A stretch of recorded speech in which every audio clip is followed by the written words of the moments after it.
All right, welcome back to the program on a Friday afternoon, the 6th of July, and it appears as though the rain and thunderstorms are beginning to move through the region right now out there, so it could get heavy for a while, and then it's all going to clear out, and it's going to be a gorgeous weekend. Big parade tomorrow. The weather is supposed to be very, very nice, according to the ABC6 Weather Center. It's going to be warm but not hot, and low humidity, plenty of sunshine, so hopefully we'll see you out at the parade tomorrow and some of the other activities going on, the folk festival and everything else. Well, we're going to kind of sort of switch gears. We had the mayor in the last hour. If you're just tuning in, we did midweek with the mayor on a Friday because, of course, midweek, Wednesday was 4th of July, and, well, we had the day off. We're going to pick up on a lot of the same topics that we were talking about with the mayor, with my next guest, Rob Mellion, who you may recall at one point was the president and executive director of the Fall River, well, CEO and president, I think it was, right, of the chief cook and bottle washer of the Fall River Area Chamber of Commerce. Well, now he's with the Massachusetts Package Store Association, or MassPack, as the executive director and general counsel. Rob Mellion. Now, welcome back to the studio, Rob. It's great to be back. Always a pleasure to have you on the program, so informative. And I know we have a lot of small business folks that listen to the program and that really enjoy getting updates from you on things that are going on. Even as the president of the Fall River Chamber of Commerce, you were very active in lobbying and, being involved in, the various things that were happening in Boston and Washington. Well, there was a reason for that, because when you are in a position long enough, you either get pushed out or you get pushed up. Mm-hmm. And in my case, I was very fortunate in that I was appointed to the position with the Massachusetts Association of Chamber Execs. I was the chair of the Council of CEOs. Actually, Rick Kidder, the CEO of the South Coast Chamber, he's now in the role that I used to have. And that's a very important position to be in, to be the chair of the Council of CEOs of all the chambers in the state, because you become the spokesperson potentially of all the business interests across the state. And it gives you an opportunity to meet up with the other association heads, such as the Associated Industries of Massachusetts, the Retailer Association. You now get onto the table with those folks, and it gives you a chance to really become a strong advocate for your members, but also for small business across the state. And that's what I was fortunate enough to do for over 2 years. And it actually is what got me into the position that I'm in now. Well, a lot of things happening, and since we had you on the program last, we've had the so-called grand bargain, and this is this is a whole pile of different stuff that may have wound up on the ballot. Some of it may still wind up on the ballot this fall. Everything from minimum wage to a paid medical and family leave act to whether or not there should be a reduction in the sales tax, whether we should have a sales tax holiday. So what happened? How did the legislature bunch all this stuff and bundle it up and call it the grand bargain?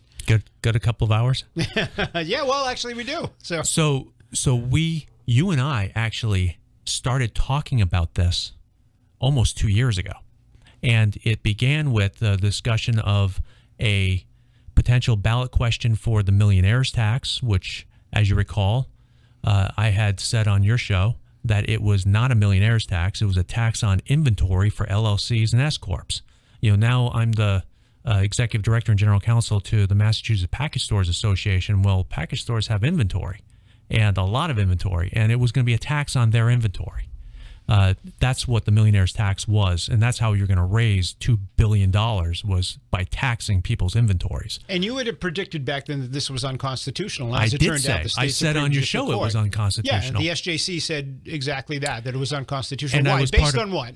So it was based on the way that they drafted the question. They tackled multiple issues in the same question. You can't do that.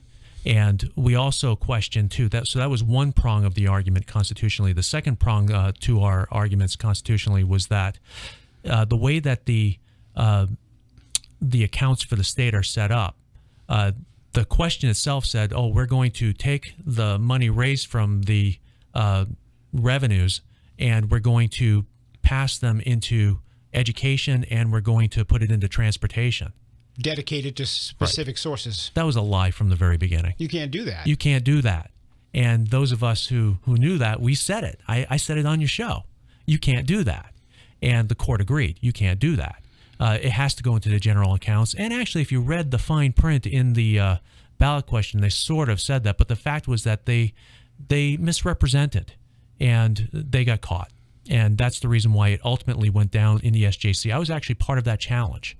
And very grateful that it did go down, because had the millionaire's tax ballot question not gone down, when I say that, had it not been removed by the SJC, I don't think we would have had a compromise. People call it the grand bargain. It was no bargain to it. It was horrible for businesses.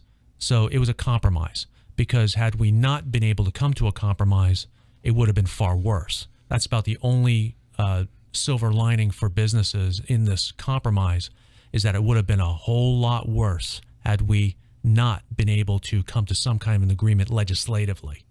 Well, one of the other problems here, and we just talked about it with the mayor. But nothing would have happened but for the fact that we took out the millionaire's tax, because the SEIU and the labor union. Yes, and the Raise Up folks, they wouldn't even come to the table with us, because they knew, well, they didn't have to until the millionaire's tax went down. Sure. And that was because of the fact that what we did, you were talking in the last segment about the ballot questions issues. Mm-hmm.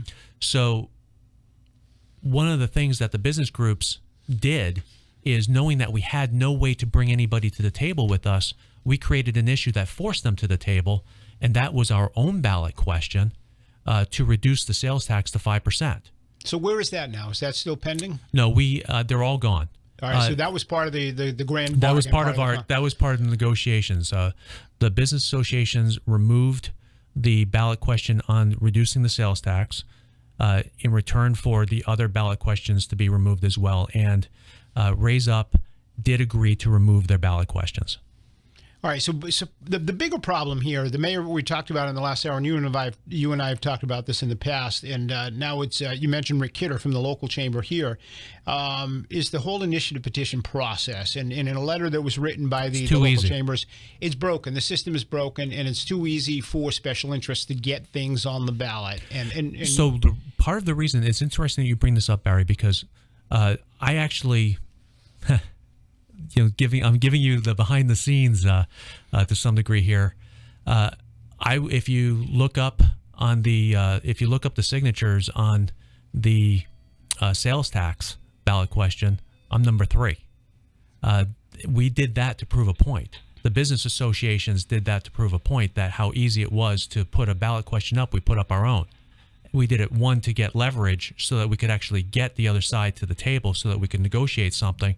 But 2, we were showing to the legislators how easy it was to move a ballot question in the state. And that was the rollback of the sales tax. Yes. Which, by the way, the voters approved of in this state some years back. Yes, and we knew that we'd be successful, just as Raise Up knew that they were going to be successful with a $15 minimum wage that was going to be indexed with inflation.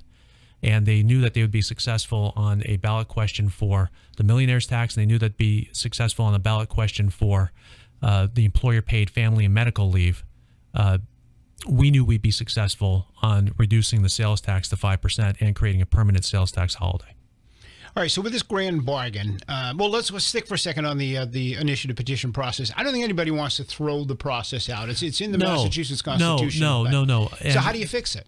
There's a very easy fix to this. I think that what we need to do is come to the realization, recognition that things have changed here in Massachusetts over the past several decades, and it is easy to make a 63, 67 signature threshold, particularly when you're hiring people to get the signatures. So we need to raise the threshold. Let's raise it to 200,000. Something like that, I think, would be helpful and would wash out some of the nonsense.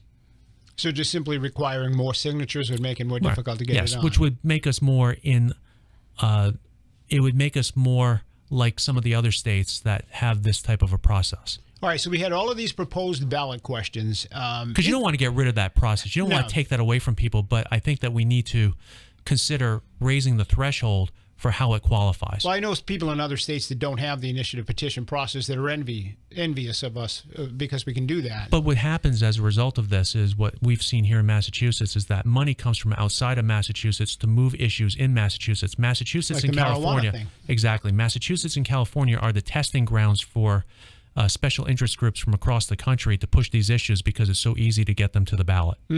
All right, so this whole thing, we had a whole bunch of different potential ballot questions, and by the way, the millionaire's tax, what's interesting about that is that was approved for the ballot by the Attorney General, even though she had been advised that this was unconstitutional, and the state and our legislative delegation. Yeah, because they all wanted the money.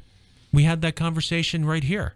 Everybody was banking on the money. The budget that right now is held up in conference, it was going to be relying on a lot of these monies that are not now coming in.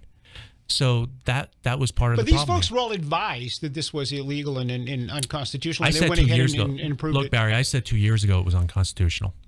And I wasn't the only attorney out there that questioned the constitutionality to this. All right, so we had a whole bunch of potential ballot questions. The millionaire tax was one of them. That's gone now thanks to the SJC. But we had the family medical or the medical. I think it's gone for now. By the way, I think it's gone for now. I'm sure that it'll come back again because in another form. Yeah, it'll come back in 2 years. All right, so we've got the paid Family and Medical Leave Act. We've got the minimum wage. We've got the sales tax holiday. Those things are all there. Yeah, so the cost of doing business in Massachusetts is going to go up, and that's why I said this is not a bargain for businesses. This was a compromise, and the compromise was it would have been far worse had these issues gone to ballot.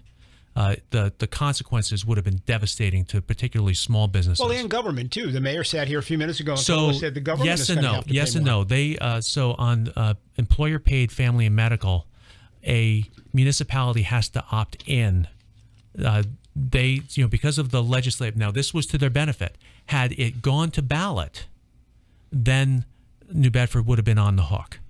But in the compromise that was worked out in the legislature, a municipality will have to opt in order to have to pay family and medical benefits. So now how does their that employees, work? but their employees will have to pay.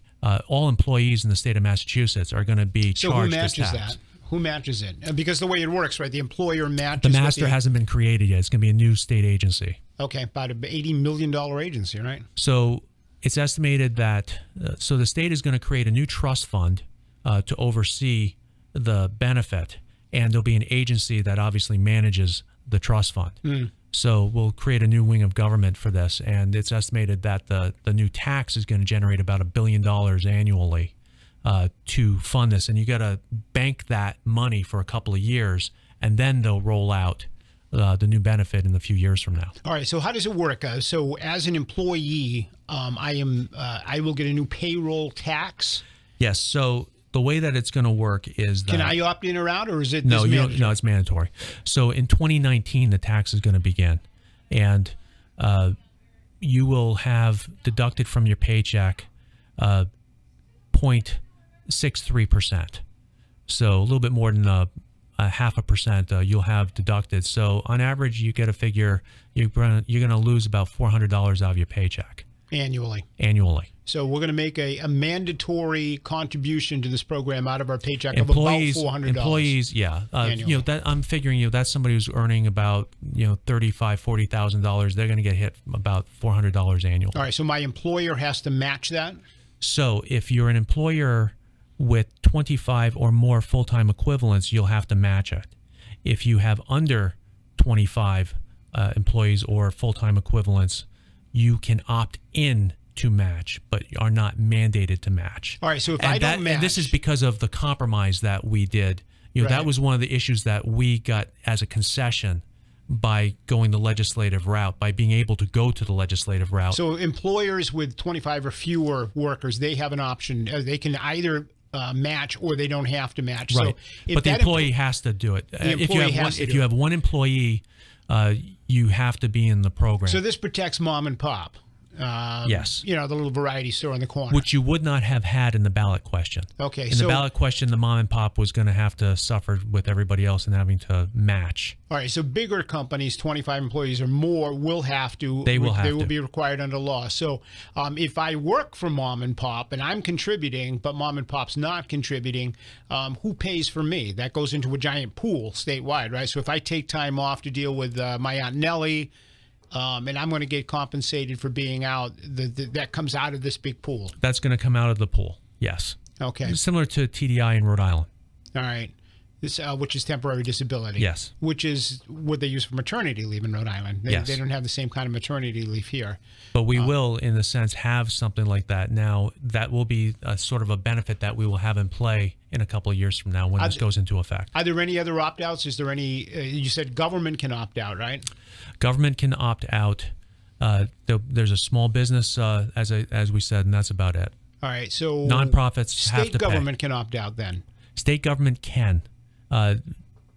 So the state government passes this damn thing and tells us we have to contribute. They can opt out of it, though. It's kind of like, members of Congress don't have to have Obamacare, but municipal we do. government can opt out. Yeah. What about but the state government? Or I should say that municipal government can opt in is the way that it's. So they're out unless they decide to opt in. Correct. And what about the state government? They're out unless they decide to opt in. Correct. All right. So how do you opt in as a municipality? Is that something the city council would have to vote to do? Yes. Yeah, they would have to. Yes. All right. So that wouldn't be like a ballot initiative. We wouldn't go to the polls in November and say we want to opt into this program. As I understand it, it's something where they have to take it to. They have to collectively vote on it. So who would be eligible to draw from this pool then? So, I mean, under what circumstances would I be able to say, hey, look, I want to exercise my right to draw and be compensated by this pool for the family leave thing? Opting in, this is going to be where it gets interesting because if you want to take care of a family member, if you want to take care of your neighbor. But is there some kind of a litmus test? I mean, does somebody decide, well, that person isn't sick enough to require you to be home? So, I'll tell you, one of the things that we got out of the compromise is that if you're going to be taking medical leave for yourself, you need a doctor's note. Okay. That was not in the ballot question. But we got that in the legislative. All right. So if I'm going to be sick and I'm going to be home and I want to draw from this pool, I've got to have a note from my doctor saying that I should be at home. And what if I want to take care of Aunt Rosie up the road? I don't have that answer. We haven't figured that one out yet. Haven't figured that part out yet. Is this limited to just myself or a family member? My dog got hit by a car. I want to stay home for a couple of weeks. Is that dog wasn't written into it? Dog wasn't written into it. So dog's on his own. No, but your Aunt Nellie, you can take care of. I can take care of Aunt Nellie. So what do I get? How much money do I get? So it's capped at $850 a week. Total. Oh, per week? Yes, it's capped at that. So, wow. So again, it's a percentage of your paycheck up to $850. All right. $850 a week. So it would be a percentage and of what you can get up to 26 weeks of benefit between the two types of benefits. 26 weeks. Yes, Holy and then cow. the best part is that it recalculates in the next year. Do you know what the percentage of the payout is? That I don't know. Yeah. So I'd get like maybe 25 or 30% or 40% of what my weekly salary would be. Yes. Okay. Now, am I allowed to work? I'm asking you a lot of questions here that you might not know the answer. Am I allowed to work part-time while this is going on? Can I work another job while I'm... That's great questions. It wasn't in the bill. Mm-hmm. So I think this is all going to be ironed out through policy. Okay. Yeah, because I can't work during the day at my full-time job, but I might be able to go take a shift, being a bartender or something at night. And these were things that we discussed. I can tell you that these were issues that were brought up in the dialogue that led to the bill itself. I can tell you it passed. I mean, it went to the legislature at like 10:30 in the morning and went through within 15-20 minutes. Done. Right. So it's not like anybody had a chance. The die was cast. I mean, there was no question this was going to pass. Yeah, but there's still obviously a lot of things that are lingering that we don't know the answers to. Yeah, it's going to have to be worked out through. So it's going to be kind of make it up as we go, I guess, right? Yes, and all I can tell you is that we're going to be paying for it. Yeah. And that's just one piece of this because there's also the $15 minimum wage. Mm-hmm. Now again, the silver lining for the businesses was that it could have been worse because... Tell you what, let's do the minimum. Let me do a break so we don't get too far behind. We'll take the minimum wage after the break. We're with Rob Mellion from the MassPAC, Massachusetts Package Store Association, or the Package Store Association of Massachusetts. Mm-hmm. Massachusetts Package Stores Association. We represent about 3,000 package stores across the state. All right, we'll come right back after this, and we'll pick it up with the other part of the grand bargain, and that's the minimum wage increase. Stay with us. You're listening to 1420 WBSM.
All right, we are back with Rob Mellion from MassPack, and we're talking about the grand bargain. This grand bargain, now, it's grand for somebody. It's not grand for taxpayers or business owners in it's horrible. Massachusetts. It was horrible for businesses. Yeah. And we were talking about it off air, but what's missed in all of this is it's the totality of the circumstances. How many years have we been talking about the totality of the circumstances, Barry, where it's the $15 minimum wage, it is the employer-paid family and medical, it is the fact that businesses here in Massachusetts were already paying sick leave. Now they've got employer-paid family and medical on top of it. Yep. And they've got very high unemployment insurance that they have to pay. They've got very high workers' comp. The workers' comp in Massachusetts is so high that one of the things that I do is I co-chair the largest private workers' comp group in the state. It's partnered with the Retailer Association of Massachusetts. You know John Hurst. Mm-hmm. We co-chair the group together, and we have this so that we can at least cut some of the costs for our member businesses because it's so high. And then healthcare insurance, employer-paid healthcare insurance is amongst the highest in the country. And it's just all these costs plus energy. It's all of these costs that are just clobbering small business people. Well, it's a cumulative effect of all of it, And we were talking just before the break about the minimum wage in Massachusetts. It has been with the $11 an hour, but now we are. We're $15 an hour over the next couple of years. Now, okay, so silver lining. There's very little silver lining to this. So because we were able to knock out the ballot questions, and get it to a legislative fix, we were able to negotiate time and a half pay on Sunday out, which the union groups were very upset about. Yeah, absolutely. And they almost broke away from us because they didn't want us to have anything. But at $15 an hour, you were looking at $21.50 on time and a half for some kid to stand in a burger restaurant. The other thing that the unions would not bend on is we're one of the very few states in the entire country that does not have a teen wage. And we tried to get a teen wage, but we couldn't get. That was the one thing we couldn't get. And it's hindering young people from getting employment right now here in Massachusetts because, again, if you got a choice of paying somebody $15 an hour, are you going to take somebody who is being introduced into the workforce and pay them $15 an hour, or are you going to take somebody who's more mature? We've already seen businesses bracing for this because they've known this stuff is coming. If you walk into Walmart over here down the street, you will see a tripling in the number of self-checkouts. Mm-hmm. Stop and Shop is the same thing. I was telling you off air, my son's girlfriend works at CVS actually manufacturing the prescriptions while she's in college for pharmacy, and they've now introduced robotics there. You've seen it in restaurants where you check out your own little thing on the table. You pay your own bill right there at the table. So we are seeing what's happening is people don't understand what they're doing. Machines don't take paid family and medical leave. Exactly. So, but people don't understand. They go out and support these things, and what they're doing is they're cutting their own throats and their own source of income because they're losing jobs that they would have. The jobs are disappearing as a result of this. So right now we're done. At least with the compromise that's in place, the ballot questions are off. I can tell you literally as we speak that the groups who pushed forward these ballot questions to begin with, they're already working on the next group of ballot questions to come up in the next election cycle. So we're looking at potentially strict scheduling where an employer has to produce 2-3 weeks of scheduling for employees in advance or pay time and a half. They're looking at mandating 401k that employer has to produce for employees. They're looking at bringing back the millionaire's tax. They're looking at a $20 minimum wage. It's How soon do you think they'll go after the $20 minimum wage? Possibly in 2 years. Wow. Absolutely. I mean, they didn't rest. They got the $11 and they went after it right in the next election cycle. They went after 15. Yeah. And this stuff sells. I mean, this is going to have an impact. There's no question on business and on people trying to find jobs. Look at the malls now. The malls are closing at 8 o'clock at night. Some of the malls in the store, Macy's in Dartmouth closes at 8 o'clock at night. So one of the reasons, and you know this from interviewing John Hurst over the years from Retailer Association of Massachusetts, is So Main Street has been hit hard. The South Dakota case, that South Dakota versus Wayfair Supreme Court decision that recently happened, dealing with the issue of sales tax across the country with online sales, that is beneficial to brick and mortar. And it'll be interesting to see how this all pans out. But brick and mortar has taken a beating with the rising costs of maintaining brick and mortar, particularly in the Northeast, because you also got to put energy into that brick and mortar too. And we have the highest cost of electricity in the entire country right here in Massachusetts, and arguably in the world during peak times. So, all of these costs, it's really been hard on brick and mortar, and then to compete against the internet has really been crushing to a lot of stores. So when you look at a store like Macy's that's struggling to stay open in malls, and by the way, in the package store industry, we're dealing with this too, because we have out-of-state interests that are direct shipping into Massachusetts competing against our package stores. How do they do that? Direct? What do you mean? So a couple of years ago, there was a state Supreme Court challenge that was won here in Massachusetts that allowed out-of-state wineries on a Commerce Clause argument to be able to direct ship into Massachusetts. Now, you can argue, oh, that's consumer rights. But what it does is it competes against the package stores right here that are the producers of 140,000 jobs. So direct ship, you mean go to my house? I'm buying off the internet and they're delivering it to my house. So a winery can direct ship to your house. Okay. Provided they can find a carrier to bring it to your house. Our counter argument to this is, okay, it's permissible. We can't stop it from being done. But now what that does is it opens up the door for Wegmans to direct ship to you. It opens up the door for Amazon to direct ship to you, which is what I'm currently fighting against now. And again, the listener is probably saying, well, I want to say, Alexa, get me a beer.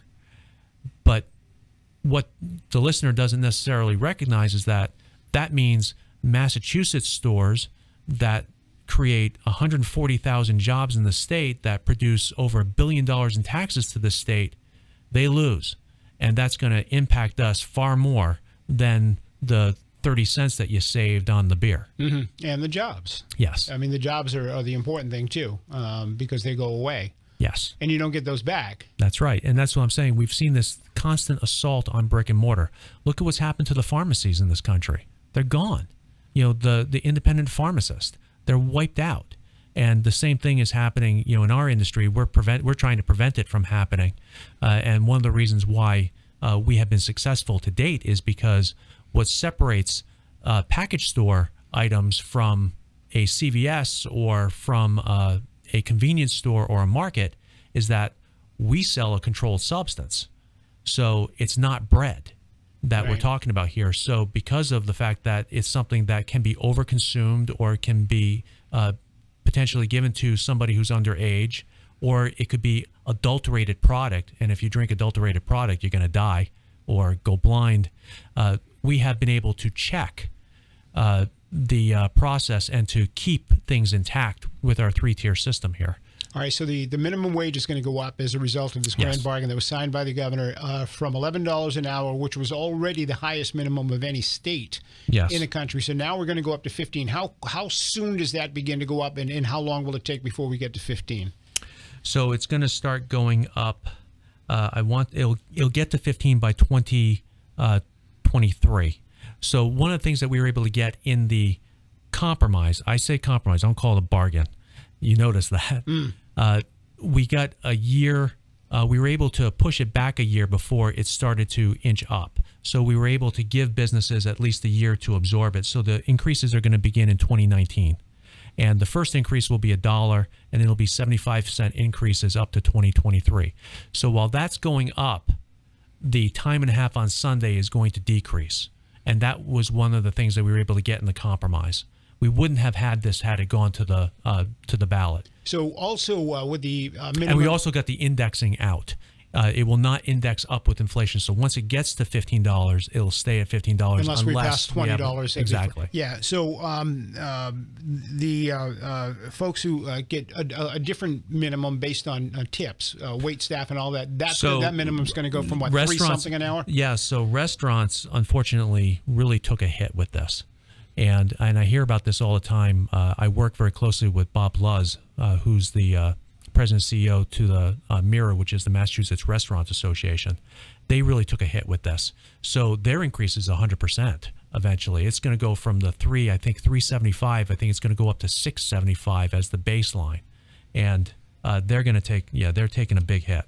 So tips will still be acceptable. I mean, you still get tips, yes, right? You'll still get tips, but you'll get a doubling of the wage. And plus still get the tips. Yeah. Yes. I just got a text from somebody that says to me, "Tell your guest that he's a lousy negotiator. He got basically nothing for us." But that's not how it worked, right? I mean, these things were going to go on the ballot unless an agreement was reached. So, to the person who texted, I would like to see how well you negotiate when you have the sword of Damocles over your head, because that's exactly the situation we were in. We had nothing. Well, they held all the cards. They had everything.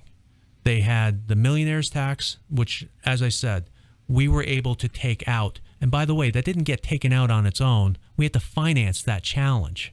Had we not financed the challenge, and when I say finance, that thing was not for free. That court action that took it out was not for free. And had we not challenged it, you would have had all these ballot questions go through and it'd be a millionaire. Yeah, exactly. Small business paid for that. So that was hundreds of thousands of dollars that we had to front to take it out. So folks will understand, because I'm not sure everybody does, these ballot questions were ready to go in November. Yes. And really, these folks that sponsored the ballot questions didn't have to come to the table at all.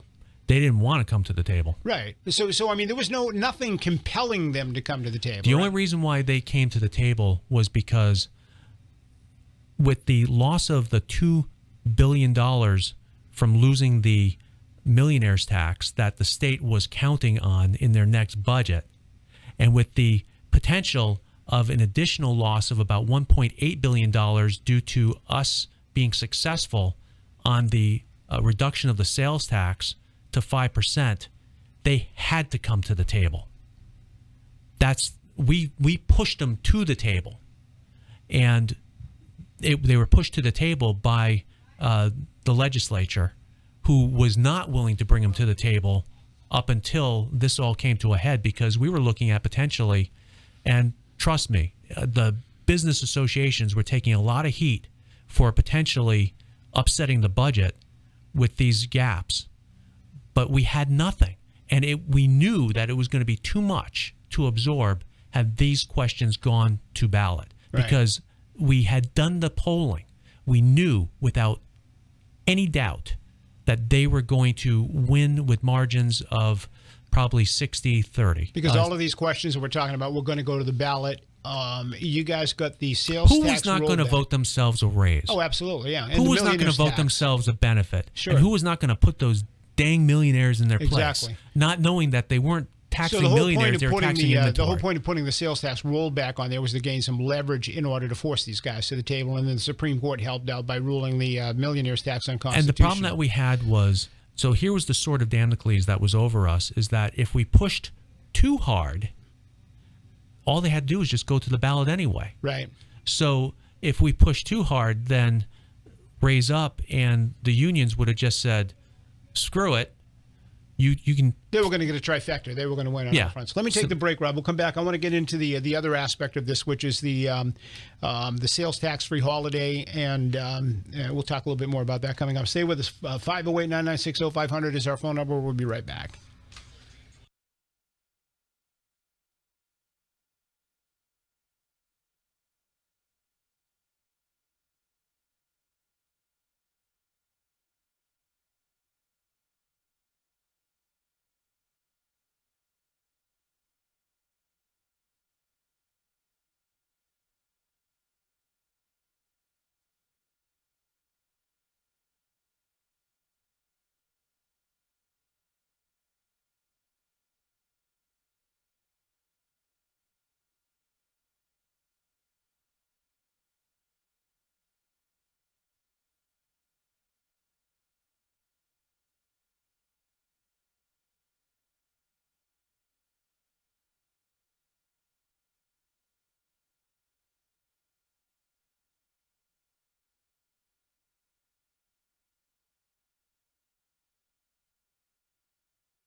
All right, welcome back to the program. Rob Mellion's with us until the top of the hour. We're talking about this grand bargain that really is no bargain for us. It's a big bargain for the state government. They're going to get a lot of money out of everybody. But I keep saying the only silver lining to this was that it was going to be a whole lot worse if we didn't get these questions off. And for that, I have to tell you, I'm very grateful to the legislature for stepping up and getting this thing done, because had it gone to ballot, it would have been a total disaster for everybody.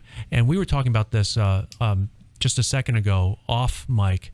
You know, the real driver to this that we can't let escape is Mass Health. So Mass Health now is about 31% of, and growing, of a $42 billion budget. You know, that thing that's stuck in conference right now? So 31% of it is funding Mass Health alone and growing. And Mass Health keeps increasing. In fact, there's a lot of folks who would like it to be even bigger than it currently is. And we just can't afford it. I mean, it's unsustainable. Well, the politicians have an addiction to your money, and they want to grow these social programs. They're great for votes, as you say, and so this is all a benefit for them personally and politically. But that's what's driving a lot of this stuff, and that's one of the things that was driving the millionaire's tax. So the millionaire's tax was supposed to, quote, fund transportation and education, but the dirty secret was it was going to be a feeder to Mass Health. It was going to go right in the general fund. I mean, they can't say we're going to take this and put it on education. We're going to take that and put it on. You can't do that. It's illegal. And you know, for anybody who's going to call in later and say that guy who was on the show with Barry doesn't know what the hell he's talking about. So the reason why businesses right now are paying that disgusting EMAC fee, they call it a fee, but it's really a tax. You know, that $750 per employee thing that got cooked up this year. It's to pay for the budget gap for Mass Health, because there was nowhere else to do it, so they had to whack businesses with it. And now I just learned that we have spent the entire rainy day account in Massachusetts. We're broke. Mass Health is killing us. Yeah, it's the dirty secret. It's killing us. It is the gorilla in the room. Yeah, they were counting on that $2 billion from the millionaire's tax. That was going to be the big savior. It is out of control and keeps growing and growing, and the monster keeps getting fed. All right, so a big issue has been over the last few years, too, is the sales tax-free holiday. We've talked about it many times together. Many times, and for the last few years, they haven't allowed it here in Massachusetts, but now it's going to be permanent under this grand bargain. So how does that work? So what we did is, this was the business groups. This was part of our ballot question that we put forward, which was to lower the sales tax from 6.25 down to 5%. And create a permanent sales tax holiday in August every year. And, you know, this stemmed from the fact that for the last 3 years, we haven't had a sales tax holiday because there hasn't been money, quote unquote, to be able to take away from that. But there was money for pay raises. Yeah. Yes, we've talked about that. Stipend increases, yeah. Yes. So another argument that has been said by many folks in the legislature is that and I actually heard this up at a bonding hearing a couple of weeks ago from a legislator, and the statement is, well, it never really works anyway because small businesses don't benefit from the sales tax holiday, only the big businesses do. Well, my counter argument to the legislator who made that comment during a bonding hearing was, well, if you only give a small business 3 days to organize itself for a sales tax holiday, they're probably not going to make any money off of it. Right. Whereas Best Buy has some stuff that was cooked up from, you know, St. Louis that they're able to put into their Best Buy store in Massachusetts. So they might get a better deal out of something that just popped up 8 days earlier. And that was the problem with the sales tax holidays. This little kabuki dance that we did every year. Like, oh, let's give the businesses a sales tax holiday. And but announce it 3 days before it's going to happen. Yeah. So that's done away with now. Now the sales tax holiday date will be announced in June, no later than June, so that businesses will have a couple of months to prepare for it. Stock and actually up on inventory and plan promotions and all that type of thing. Yes. Yeah. So the argument there is that it costs the state more money than the state would get, obviously because there's no tax being paid, so it costs the state. The counter argument is that businesses, you know, with all these fees that they have to pay, need something in order to pay for them. And sales tax holidays work. Sales tax holidays draw people in, and they're very beneficial. And businesses, when they're done right, can have a very successful revenue opportunity at a time of the year when people don't spend money. All right, let me take the last break. We're going to come right back for a couple of moments with Rob Mellion. Stay with us. You're listening to 1420 WBSM.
And welcome back. We've got about 2 minutes left with Rob Mellion, I was going to say the Chamber of Commerce, but because I've known you for so many years with the Chamber, but you are now the Executive Director and General Counsel of MassPack, the Massachusetts Package Store Association. Probably a lot of folks didn't even realize there was such a thing. Yeah, so there's about 3,000 package stores in the state of Massachusetts, and like I said, we're talking about 140,000 people are employed through the package stores. We're over $1 billion of payroll taxes in the state and excise taxes. We're about a $20 billion economic impact to Massachusetts alone. Package stores. And most of these are mom and pops, right? Most of them are mom and pops, yes, all across the state. In fact, I would say that over 80% are just family-run businesses. Mm-hmm. Yes. So when the cost of business goes up, it hurts them. Yeah, it Absolutely. cuts into the profits, and it means fewer people get employed. And it's an industry very similar to the independent pharmacist who is being hit from outside state interests. The large stores like Total, their competition to them. Online direct shipping is competition to them, and marijuana is becoming competition to them.